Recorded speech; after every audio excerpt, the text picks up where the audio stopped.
Pourquoi Python est le langage à prioriser pour un data engineer?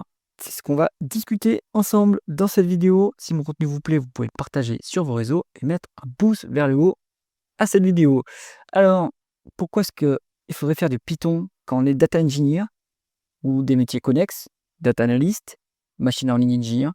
Eh bien, première raison, c'est parce que c'est le langage le plus utilisé dans le domaine de la data.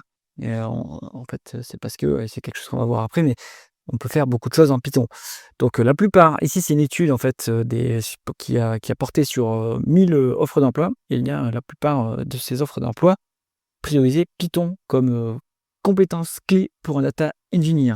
Donc c'est inévitable. Si vous faites du data engineering, il faut faire du Python parce que en fait ça s'interface très bien avec les services cloud, etc.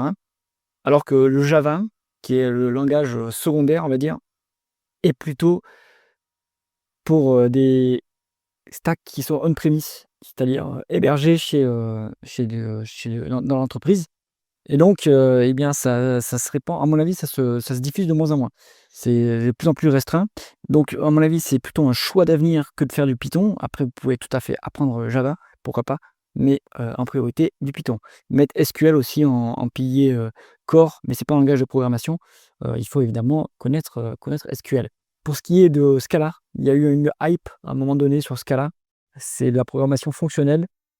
C'est à mon avis, un langage qui va tomber en désuétude et qui reste limité à des cas d'usage plutôt limités.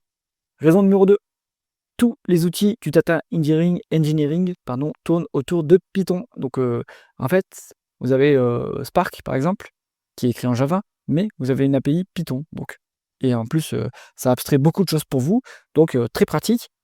Donc on peut faire du Python pour ça. Airflow, vous pouvez écrire, donc c'est écrit en Python, et vous pouvez créer vos opérateurs en Python, créer vos DAG en Python, etc. Donc votre orchestration, ce qui est un élément très important en data engineering, vous pouvez le faire en Python. DBT, pareil, c'est en fait du Python, c'est du templating avec Python. Vous templatez vos modèles DBT, enfin vos modèles DBT écrits en SQL via le Python. Donc pareil, orchestration en Python. Kafka, vous avez en fait une librairie alors ça c'est le Kafka de Confluent, hein, mais vous avez une librairie Confluent Kafka si vous faites du Kafka managé qui vous permet de discuter, de s'interfacer avec Kafka. Donc à nouveau, vous restez dans le même langage, très pratique. Et là, vous touchez au streaming. Donc pourquoi faire un autre langage alors que vous pouvez faire l'orchestration via Airflow, le processing via Spark en Python, et aussi le streaming en Kafka, enfin en Python via Kafka. Donc pourquoi pas. Ensuite, Pandas, Polar, DuckDB, ça c'est également que du Python. Donc là, on est dans du processing. Donc sur on va dire des tailles de données qui sont un peu plus limitées que sur du Spark, parce que bien le problème de Pandas et Polar, même si c'est optimisé c'est très optimisé sur une seule machine, ça va être limité. Donc dès qu'on passe sur du traitement massif, on va passer en Spark.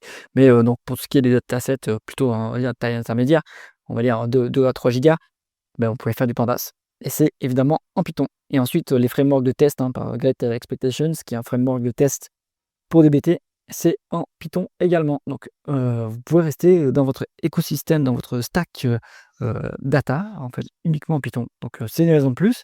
Troisième raison, c'est une étude scientifique qui a été menée sur la productivité des différents langages. Eh bien, c'est prouvé que l'implémentation va beaucoup plus vite en Python grâce à l'abstraction massive que vous avez quand vous faites du Python.